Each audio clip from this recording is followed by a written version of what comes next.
teoria da escolha pública, ela fez o contrário do que o Keynes fez. O Keynes pegou a teoria econômica, aliás, ele pegou política e levou para dentro da teoria econômica. O Keynes, o Buchanan e o Tulloch fizeram o contrário, pegaram teoria econômica para analisar o processo político. Por isso que chama escolhas públicas, né? Quer dizer, os agentes econômicos, quando se transformam em agentes do governo, segundo a teoria da escolha pública, eles não deixam de ser indivíduos. Eles agem de acordo com os seus próprios interesses. O sujeito que passa a ser um deputado, ou um ministro, ou sei lá, um senador, ou até um presidente da República, ele, por exercer esse cargo, muitas pessoas pensam que, bom, ele foi eleito pelo povo, ele vai pensar no bem público. Essa teoria mostra, utilizando teoria econômica, análise de oferta, demanda, como é que você pode explicar o comportamento desses agentes econômicos. Eles maximizam a utilidade deles exercendo cargos públicos. O que não quer dizer que eles necessariamente estejam praticando nenhum ato assim ilícito ou contra a ética, mas eles não deixam de ser indivíduos. Cada um tem um fim, tem um meio para atingir aquele fim. Você pode usar até a escola austríaca para explicar isso, né? E vai utilizar esses meios. Mais ou menos resumindo, é isso que eles... Eu acho que um resumo bom, quer dizer, não é bem um resumo, é o livro básico da Public Choice, do Buchanan e do Tulloch, The Calculus of the Consent. The Calculus of the Consent, quer dizer, o cálculo do consenso. Do consenso. Não foi traduzido para o português, como quase nada do Buchanan. No Brasil só tem um especialista em Public Choice, que é um professor da PUC, do Rio de Janeiro. Por sinal, muito meu amigo Jorge Viana Monteiro, que é amigo do Buchanan. Quando o Buchanan veio ao Brasil, ficava na casa dele. E ele ficou assim como que marginalizado dentro do departamento de economia da PUC, porque era um adepto da Public Choice. Quer dizer, não era um keynesiano. Assim como se um austríaco às vezes fica marginalizado dentro do departamento porque o cara é austríaco. Mas resumindo é isso, ele pegou a teoria econômica e analisou com todo o instrumental da teoria econômica como é que se faz as escolhas políticas. No início dessa escola, era uma escola que tendia para o pensamento mais liberal, mais para a economia de mercado. Eu parei de acompanhar os autores. Aliás, o Buchanan está aposentado, o Tulloch está doente, estão bem velhinhos. O Buchanan deve estar com 91, 92 anos. Parece que os atuais já são mais intervencionistas, segundo o professor André, que é especialista nisso, explicou para a gente, né? Não foi uma resposta satisfatória, porque não é um assunto que eu domino, mas pelo menos eu dei uma visão geral. Agora, outra pergunta aí. Na primeira parte do Explanação Sul, o senhor falou da quantidade de moeda que Friedman, por exemplo, receitaria na economia. Essa receita não faz, assim, parecer um pouco a teoria monetária, monetarista, com a teoria keynesiana, da teoria do Keynes, da sintonia fina? Faz. Na verdade, tem uma frase do Friedman que é famosa: We are all Keynesians. Nós somos todos keynesianos.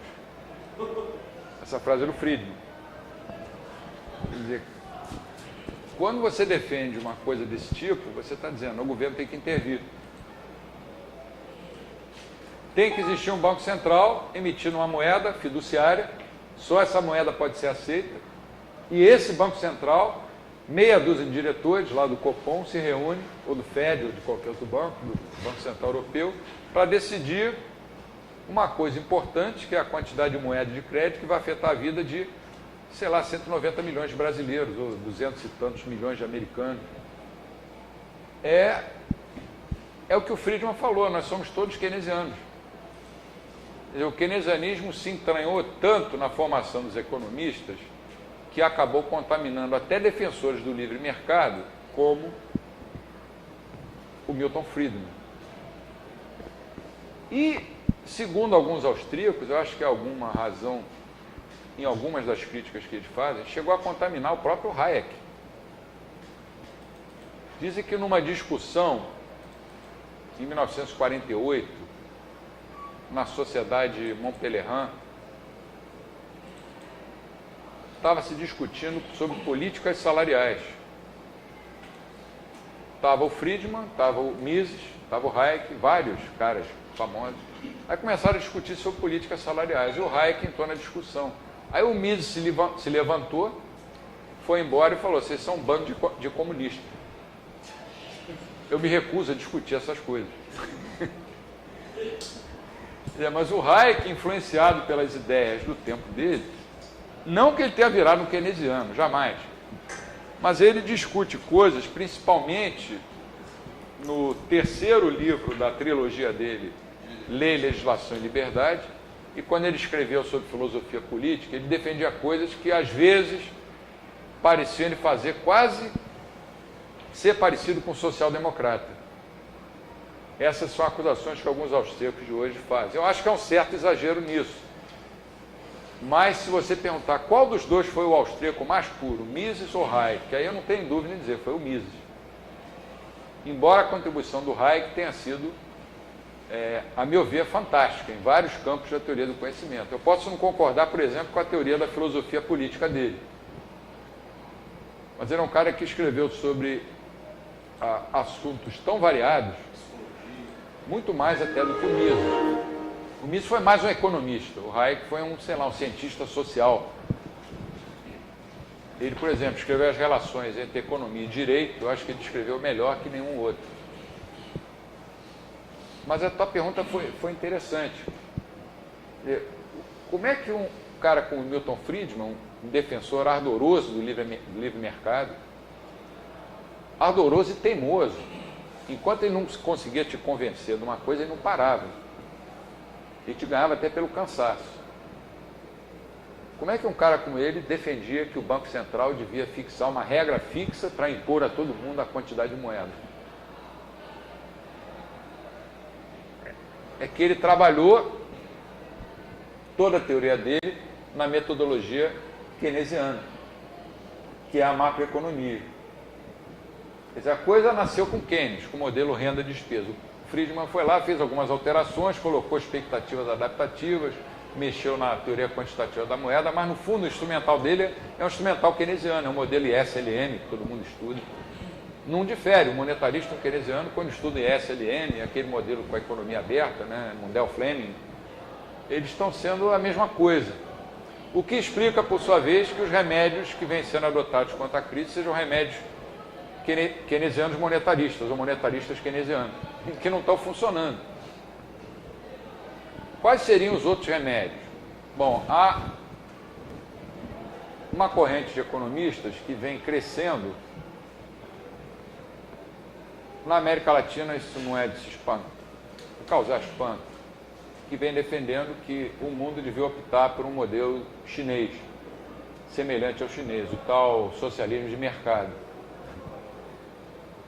Inclusive há grupos aqui na faculdade estudando essas coisas. Socialismo de mercado. Há o nosso grupo, que é minoritário, mas é o que vem mais crescendo, que é o grupo austríaco. O que vai prevalecer? Eu vi uma entrevista há uns 2 meses na televisão, no canal a cabo, de um economista famoso, que foi presidente do BNDES já, que você não pode dizer que é nem esquerda nem direita, ele é um cara meio keynesiano, mas não é radical. Trabalhou no governo Fernando Henrique, dizendo que não estava conseguindo entender o que estava acontecendo no mundo. E é um cara que conhece a teoria econômica bem. Pô, se esse cara não está entendendo, é porque essa teoria que ele conhece bem, ele é bom, ele conhece, não está explicando o mundo. Você tem que procurar alguma alternativa. Aí as pessoas veem a China crescendo, 9% ao ano, pô, o negócio é o socialismo, como é de mercado. É um perigo. Qual das duas tendências vai prevalecer? Vou chamar de, o neologismo, austrianismo. Em inglês existe essa expressão, né? É a escola austríaca ou é essa volta ao intervencionismo mais pesado? É uma interrogação. Eu acho que o nosso papel é lutar para que essa segunda visão não prevaleça. Porque é uma tarefa bastante difícil, porque está entranhado na cabeça das pessoas. Seria preciso que a economia chinesa agora entrasse num parafuso total. Isso ia ser ruim para o mundo inteiro, inclusive para o Brasil também. Tanto para o Brasil como para os Estados Unidos. Se a China afunda agora, quebra os Estados Unidos de vez. E se os Estados Unidos afundam, quebra a China de vez. E se os dois afundam, o Brasil vai junto. As pessoas não veem que a China está vivendo milagre deles. Uma coisa que acho que vale na economia, que isso agora é função do capital de trabalho. De outras coisas também, capital de trabalho. A China tem um trabalho enorme, também é uma demanda por um monte de coisa. No momento que eles deixaram entrar capital, vai ter um médio crescimento. Você está empregando essa mão de obra que estava lá, cultivando arroz no brejo. Claro que vai ter um milagre. E pela lei dos rendimentos marginais decrescentes, vai chegar uma hora que vai... vai estabilizar. Como ocorreu aqui, só que de maneira errada, com investimento do governo, mas de toda forma aumentou-se a produtividade da população. Um novo milagre brasileiro. Isso não vai acontecer provavelmente de novo, a não ser que haja uma tecnologia super inovadora aí, Deus sabe. Mas a princípio cada país tem o seu milagre uma vez. E a China manipulando a taxa de câmbio de uma maneira... É a despeito das políticas equivocadas. O que permitiu o milagre? Foi uma pequena abertura. Assim.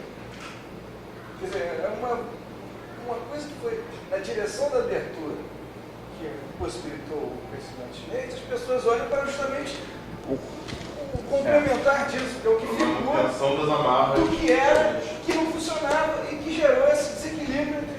Você está se referindo ao povo brasileiro dos anos 70, é isso? Sim, ele ocorreu de Mas, forma na errada, verdade, mas ocorreu.